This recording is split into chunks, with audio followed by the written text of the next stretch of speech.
is the very first time you're tuning into my channel, my name is Shamala. Today I'm here to do a review for you, and the review is on the Colourpop No Filter Concealer. This particular concealer retails at $6 and it's available at colourpop.com. So I decided to get 4 shades just to try out this particular concealer. I decided to pick out a few of the shades because when it comes to Colourpop, I believe 35 onwards you get free shipping. And if you purchase below 35, you have to pay for the shipping. So whenever I make a purchase on Colourpop website, I tend to make a purchase within 35 to 35 and above so that I do not waste money paying shipping. Instead, I get a product.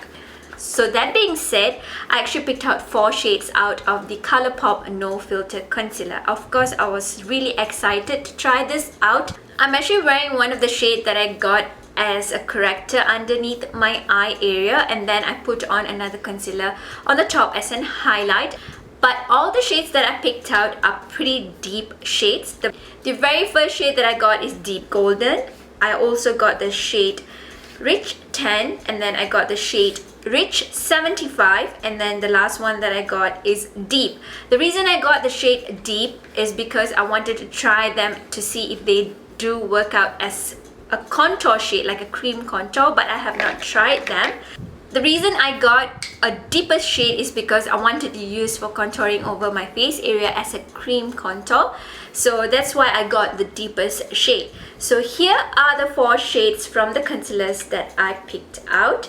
And I personally do like the packaging. I felt that for a $6 concealer, the packaging is very well made.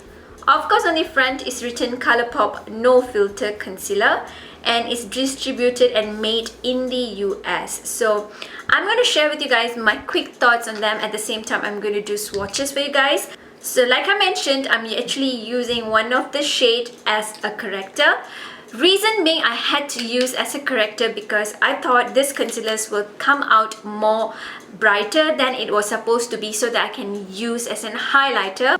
These concealers tend to oxidize, so the moment I start applying them, and then even before I start blending it, they start to oxidize on my skin. So that was kind of disappointing. Of course, I did not expect a concealer to oxidize on my skin if I ever knew, because I did not watch any kind of reviews. I just went through glance of them, so I do not know in detail. I would have definitely picked out lighter shades to try. So that's my ramble about this particular concealer. So let's just do a swatch of all the 4 shades that I picked out. Like I mentioned, this is Rich 10. And this is how Rich 10 swatches like at the back of my hand. So you can see it's pretty deep. Like, it's deeper than what I personally expected for a Rich 10 shade. And then the other one that I picked out is Deep Golden. And let me just do a swatch of Deep Golden, which is a little bit light, which does work like an exact skin tone concealer for me, although it does swatch a little bit bright. When I blend it, it kind of blends into my skin. And this again is Deep Golden. The other one that I picked out is Deep 70, and of course this one is like, you know, like more like a contour shade. And I don't really like how it feels like when I'm blending it for contouring, so that's that. And the last shade that I picked out is Rich, and this is another deep shade, and this is more like a chocolatey one, so I tend to be very careful. I personally like it better when I'm actually mixing these 2 shades together as a contour shade, which is a lot of work.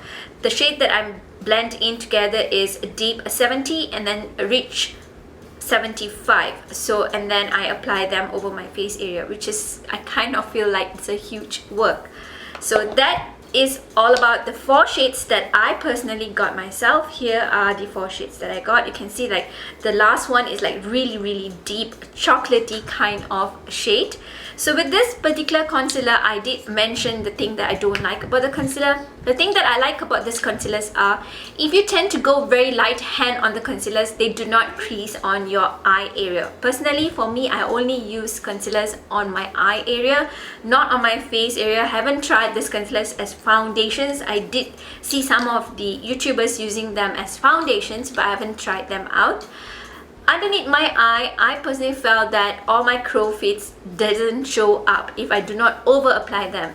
With some concealers, I apply heavy and then I blend it out with Beauty Blender. They're still fine, but with this one, when I start applying too much underneath the eye area, they tend to crease on me. But when I tend to just dot it a little bit and then work it on and then slowly build it up, it doesn't show my crow's feet through. So that's the thing I like about this concealer, and it is kind of like true to its no filter kind of concealer because it doesn't look heavy underneath the eye area. It looks like very flawless underneath the eye area. The only downfall about the concealer is it oxidizes. Other than that, I personally feel for $6 concealer, these concealers are totally perfect if you can work out to get the best shade, because I believe on most of us it does oxidize the moment it gets on our skin, even before blending them in.